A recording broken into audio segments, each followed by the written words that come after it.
build sa family yes, ni. Nami kag overwhelming balahaw kay sa ginarkilahan namon ng doon di gid comfortable dire ng mas comfortable kag ng ang security. Bali ka ano man kami mama may ara kami business na sa ang source of income namon ka ginatingwaan namon. Ilang pa years ka rent, ma'am? Bali 5 years, sir. Din ka mag-rent? Nang before, kay ga-extra kami sa Barangay 39. So, na-demolish kami. Then, nag-rent kami sa Barangay 5 Airport. As a support? Yes, sir. Kailan yung monthly sa pag-ibig? Nang 3-1, I think. 3-1. Yung nag-refer sa inyo, ma'am, nga magkuha, mag-avail? Wala, kay nakita ko lang sa mga post ni Mayor. Then, nag-apply ako sa sa NGC. Pigid. It's an opportunity gid para sa Bacolod nun kag sa amon nga maka-start ka sa condo bala nga mabayad ka lang sa pila lang 2,000, 3,000. It's an opportunity kag chance gid sa amon. Sino yung ma'am din ka? Sa Estefania, Garent or may... Garent. Bila nakatulog? Hindi pa siya rent to own siya. Wala pa na. So, another investment? Another investment. Thank you, gid. May nang mga monthly. Dire, 3,600 kay tungod 46 na ko. Balit pila na lang to 20 years to pay. Wala ko na-qualify sa 30 years. Kay tungod sa age ko. 3 ka bata. Hanggang bana ko nga gapuli-puli lang din. Sa Manila na based. Saan naman ang program? Nag-avail ka na yun? Kung gusto ko gidya, interesado, gid ko dayon. Galingan mo na isang wala na bakante nga 27 square meters. Doon nagamayan ko sa 24. Amo rin gin-offer sa BHA sa ako na 27 square meters. Kag luckily, ang model house pang gin-offer sa ako. Model house gini siya. Nakita ko man, ti okay man. Maling mga gamit, iya pa ni kasi. Iya pa ni ka kontraktor, ti istoryahan pa namon ang balayran kung paano namon bayadan. Ako bagay pa-reimburse. Pwede man, pwede. So far, sa obra ko subong 10 years na gid ko. So, from the start nga nag-obra ko sa akon subong nga percent work, nag-board na gid ko ya up until now. So, ko nang syempre kabudlay nga every time nga nang inugbayad na balahaw inang syempre tight man ang budget namon kay may bata ko nga ginapay eskwela inang grade 8, currently grade 8 na siya. Tapos may gamay pa ko nga 3 years old. So syempre ginagatas, diaper, syempre tight man ang budget namon.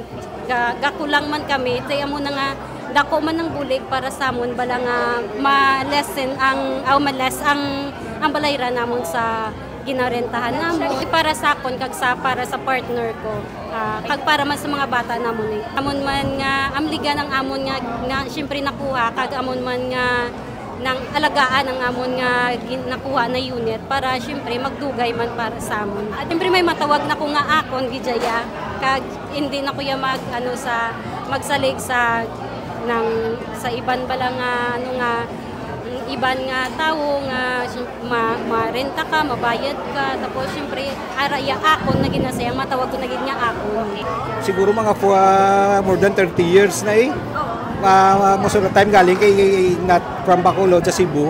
Diri sa Bacolod, I was here, I relocated there 2015, so mga 10 years na ako nga gapangarkila.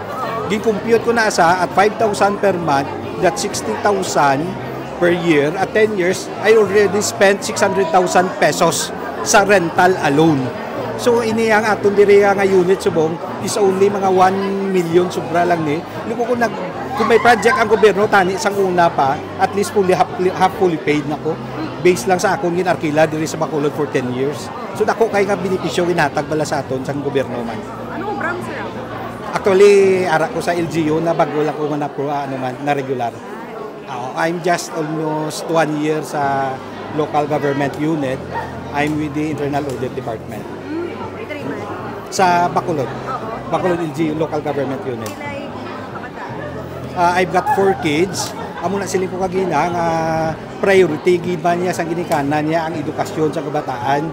Di ko magdulungan na bayad sa tuition, wala matagi na sa legal nga iban, hindi mata negosyante, hindi mata milyonaryo nga dako puntos bangko, kundi ang aton yung sa legal ang aton man lang yang sweldo adlaw 15-30. Kung isulod pa naton dira yang mga amortization sang una, magbakal ta balay kung ka nag-afford masacrifice silang sa education sa kabataan. So I've got 4 kids for at least subong. medyo nakatulutawhay na kay tatlo kay kabata puro naman professionals. So at least may ulo extra savings na. It's time for me nga mag-invest naman niya sang balay nga matawag ko gilya nga akon. Bali sa mayo nga programa sang gobyerno barato. Affordable lang gid. Siyempre excited, overwhelmed gid. Eh siyempre barato ang ginatag sa gobyerno. May subsidy sila. Ini 27 square meters do nasa range nasa 3 siya. Bali kung sang gabor kami naka 2.5 due tayo diferensya.